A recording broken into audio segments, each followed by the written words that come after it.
AICC అధ్యక్షుడు ఖర్గేతో Telangana CM Revanth Reddy భేటీ అయ్యారు. పలు అంశాలకు సంబంధించి ఈ భేటీలో చర్చించబోతున్నట్లుగా తెలుస్తోంది. ముఖ్యంగా బీసీ రిజర్వేషన్ అంశానికి సంబంధించి ఈ భేటీలో చర్చించే అవకాశం ఉంది.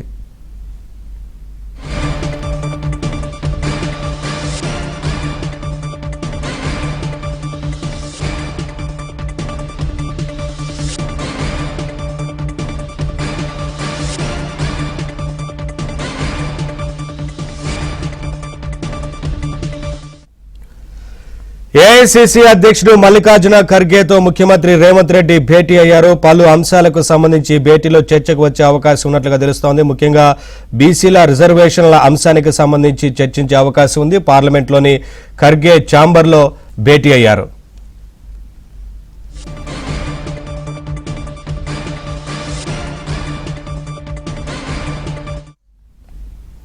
మల్లికార్జున ఖర్గేతో ముఖ్యమంత్రి రేవంత్ రెడ్డి భేటీ అయ్యారు. పలు కీలక అంశాలకు సంబంధించి భేటీలో చర్చించే అవకాశం ఉన్నట్లుగా తెలుస్తోంది. అప్డేట్స్ మా కరెస్పాండెంట్ సతీష్ అడిగి తెలుసుకుందాం. సతీష్, ముఖ్యంగా బీసీ రిజర్వేషన్ల అంశానికి సంబంధించి చర్చించే అవకాశం ఉన్నట్లుగా తెలుస్తోంది కదా, ఏంటి అప్డేట్స్?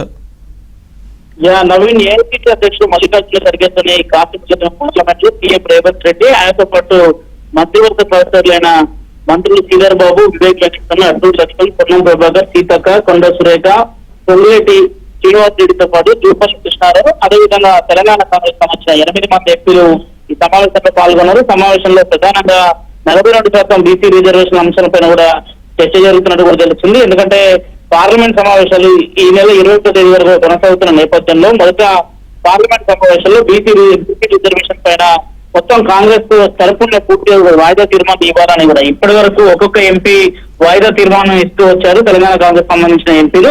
ఇక తాజాగా కాంగ్రెస్ పార్టీ తరఫున మొత్తం బీసీ రిజర్వేషన్ సంబంధించిన అంశంలో ఒక వాయిదా తీర్మానం చర్చకు దారి వేసే విధంగా కూడా ఒత్తిడి చేసే విధంగా కూడా కేంద్ర ప్రభుత్వం పైన కొంత ఖర్గేతో కూడా చర్చలు చేస్తున్నారు. నిన్న దాదాపు 42% రిజర్వేషన్లకు సంబంధించిన అంశంలో ఢిల్లీ జంతర్ మంతర్లో కాంగ్రెస్ ప్రభుత్వం మొత్తం సంబంధించిన ఎమ్మెల్యేలు, మంత్రులు, ఎమ్మెల్సీ కార్పొరేషన్ చైర్మన్ అంతా కూడా పెద్ద ఎత్తున నిన్న ఆందోళన వ్యక్తం చేశారు. ధర్నా అనంతరం తిరిగి ఈ రోజు ఏఐసీసీ అధ్యక్షుడు మల్లికార్జున ఖర్గేతో సీఎం రేవంత్ రెడ్డి భేటీ అయిన నేపథ్యంలో ఈ కీలక అంశాలను కూడా చర్చించబోతున్నారు. ఇప్పటికే రాష్ట్రపతి యొక్క అపాయింట్మెంట్ కూడా పోవడం జరిగింది. కానీ రాష్ట్రపతి ఇప్పటి వరకు కూడా సమయాన్ని ఇవ్వలేదన్నది కూడా కాంగ్రెస్ నేతలు చెప్తున్నారు. ఉదయం మంత్రులు మాట్లాడిన సందర్భంలో కూడా ఇక్కడ కూడా అపాయింట్మెంట్ సంబంధించిన అంశాలు ఇంకా స్పష్టత రాలేదని, ఒకవేళ అపాయింట్మెంట్ వచ్చినా రాకపోయినా కానీ 42% రిజర్వేషన్ల పైన మాత్రం కేంద్ర ప్రభుత్వం నిలదీస్తామని చెప్తున్న నేపథ్యంలో కాంగ్రెస్ పార్టీ ఇక్కడ రేపటి జరిగిపోయే పార్లమెంట్ సమావేశంలో పూర్తిగా కూడా 42% రిజర్వేషన్ల పైన అటు లోక్సభలో కావచ్చు, రాజ్యసభలో కావచ్చు చర్చకు దారి తీసే విధంగా కేంద్ర ప్రభుత్వం పైన ఒత్తిడి చేసే విధంగా కూడా